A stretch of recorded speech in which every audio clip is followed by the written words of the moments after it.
La jeune veuve. La perte d'un époux ne va point sans soupir. On fait beaucoup de bruit, et puis on se console.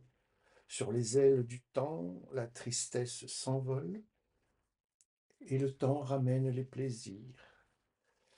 Entre la veuve d'une année et la veuve d'une journée, la différence est grande. On ne croirait jamais que ce fût la même personne. L'une fait fuir les gens, et l'autre a mille attraits. Aux soupirs vrais ou faux, celle-là s'abandonne, c'est toujours même note et pareil entretien. On dit qu'on est inconsolable, on le dit, mais il n'en est rien, comme on verra par cette fable, ou plutôt par la vérité.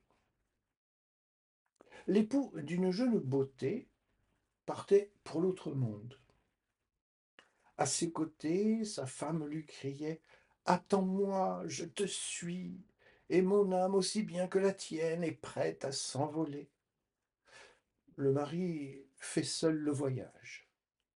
La belle avait un père, homme prudent et sage. Il laissa le torrent couler. À la fin, pour la consoler, «Ma fille, lui dit-il, c'est trop verser de larmes. Qu'a besoin le défunt que vous noyiez vos charmes? Puisqu'il est des vivants, ne songez plus aux morts. Je ne dis pas que tout à l'heure une condition meilleure change en des noces ses transports. Mais après certain temps, souffrez qu'on vous propose un époux beau, bien fait, jeune, et toute autre chose que le défunt.» «Ah, dit-elle aussitôt, un cloître est l'époux qu'il me faut.» Le père lui laissa digérer sa disgrâce.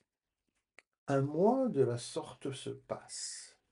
L'autre mois, on l'emploie à changer tous les jours quelque chose à l'habit, au linge, à la coiffure.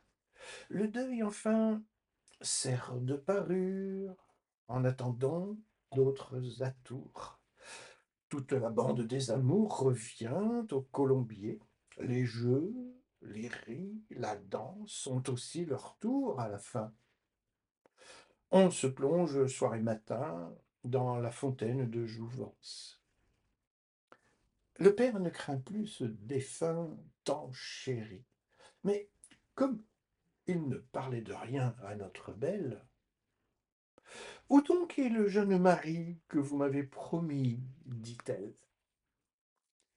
Si cette fable vous a plu, n'hésitez pas, commentez, mettez un pouce, partagez, abonnez-vous à cette chaîne et puis partagez-la surtout pour la faire connaître autour de vous.